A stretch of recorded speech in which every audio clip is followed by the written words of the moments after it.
Supreme court of Pakistan فیض آباد دھرنے کے کیس میں یہ کہہ چکا ہے کہ ہر جگہ دھرنا نہیں ہو سکتا، ہر جگہ پروٹیسٹ نہیں ہو سکتا. تو اگر ہم واقعی قانون اور آئین کو ماننے والے ہیں تو یہ سپریم کورٹ کا جو فیصلہ ہے آرٹیکل 189 میں سب پر بائنڈنگ ہے، ہر آدمی نے اس کو فالو کرنا ہے. پروٹیسٹ ضرور کریں، وہ آپ کا رائٹ ہے، لیکن پروٹیسٹ ایز پر لا، جو قانون آپ کو اجازت دیتا ہے. تو قانون کو ہاتھ میں نہ لیں، بالکل نہ لیں. ایک سمجھیے اچھے شہری ہونے کی حیثیت سے، ایک اچھے سٹیزن ہونے کی حیثیت سے یہ آپ پر ایک فرض ہے، ایک ڈیوٹی ہے. تو قانون اور آئین کے اندر رہتے ہوئے آپ کے تمام رائٹس کو اسٹیٹ ریکگنائز کرے گی، لیکن اگر قانون کے بیونڈ کوئی چیز جائے گی تو پھر لا اپنا ایکشن ضرور لے گا. ایک بڑا پروپیگنڈا کیا جا رہا ہے، جہاں ختم نبوت کا جلسہ کرنا چاہیں، کوئی ہم سے زیادہ کسی نے ختم نبوت کی مولانا فضل الرحمان صاحب جیل کاٹی ہے تو وہ بتائیں.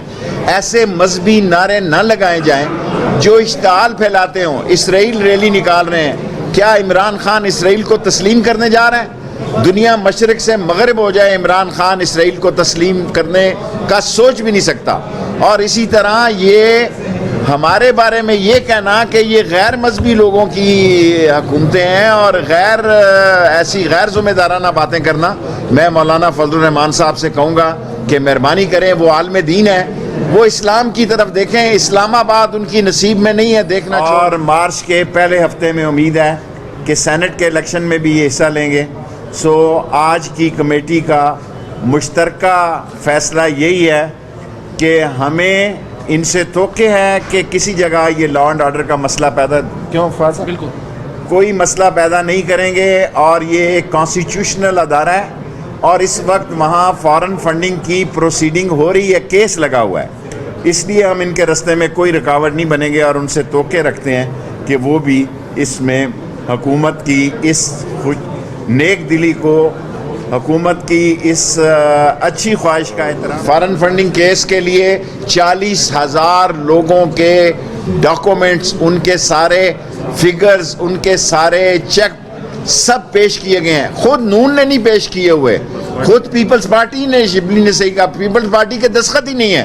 نون کی چیک بک بھی نواز شریف ہے اور اس کے دستخط بھی اور فنڈ بھی. پاکستان کی سیاست جو ہے بقول فواد کے میدان میں آ گئی ہے. یہ بند گلی میں لے جانا چاہتے ہیں، ہم چوک اور چوراہے میں لے جانا چاہتے ہیں. اور فروغ نسیم صاحب نے آپ کو سپریم کورٹ کا بھی فیصلہ سنا دیا ہے. اللہ میرے نے چاہا تو عمران خان جو ہے وہ 5 سال پورے کرے. ہمارے نروز اللہ کے فضل سے مضبوط ہیں، خدا کی مدد عمران خان کو حاصل ہے، عوام کی حمایت حاصل ہے. یہ جو الیکشن کمیشن ہے، جو موجودہ الیکشن کمیشن ہے، یہ الیکشن کمیشن تو خود پیپلز پارٹی اور PMLN کی مشاورت سے بنا ہوا ہے. اور اس الیکشن کمیشن نے پچھلے الیکشن نہیں کروائے.